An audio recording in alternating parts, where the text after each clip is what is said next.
মোটরসাইকেলের পাশে উঠছে পায়রা, চালক যেদিকে যায় সেদিকে ছুটছে পায়রাটি।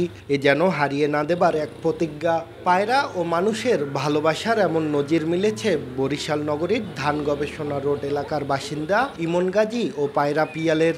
ইমন পেশায় একটি বেসরকারি কোম্পানির এরিয়া ম্যানেজার। পরিবারের সাথেই একত্রে পায়রাটিকে আপন সন্তানের মতো করেই লালন পালন করে এভাবেই পোষ মানিয়েছেন তিনি।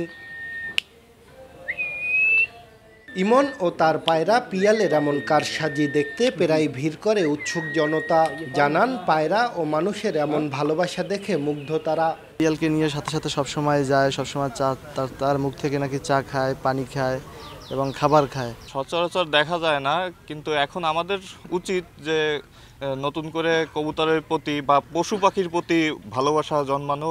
বিকাশে কম খরচে ক্যাশ আউটের লিমিট বেড়ে 50,000, প্রিয় এজেন্টও 2টা।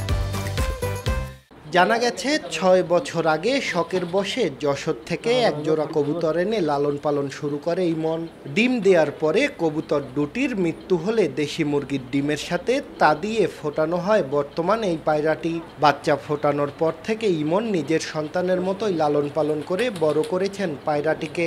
এমনকি নাম ধরে ডাক দিলে উড়ে এসে ইমনের কাঁধে বসে খাবারও খায় ইমনের মুখ থেকে। ইমন জানান, প্রতি 2 দিন পর পর পায়রাটিকে গোসল করান তিনি। নিজের সন্তানের বয়স 4 বছর হলেও পায়রাটিকে লালন পালন করছেন 6 বছর ধরে। এটিও তার আরেক সন্তান বলে দাবি করেন তিনি। ও শুধু ডাবলি ভুট্টা খায়, রং চা খায়, পানিও খায়, আমার মুখ থেকে খায়। কারণ ও যতদিন আছে বেঁচে আছে ও আমারই স্যার কিছু বুঝে না। ও কোথাও গেলে আমার সঙ্গে সঙ্গে যায়। প্রতি মাসে খাবার ও আনুষঙ্গিক সব মিলিয়ে 6,000 টাকা খরচ হয় পায়রা পিয়ালের পিছনে ইমনের। শাকিল মাহমুদ, সময় সংবাদ, বরিশাল।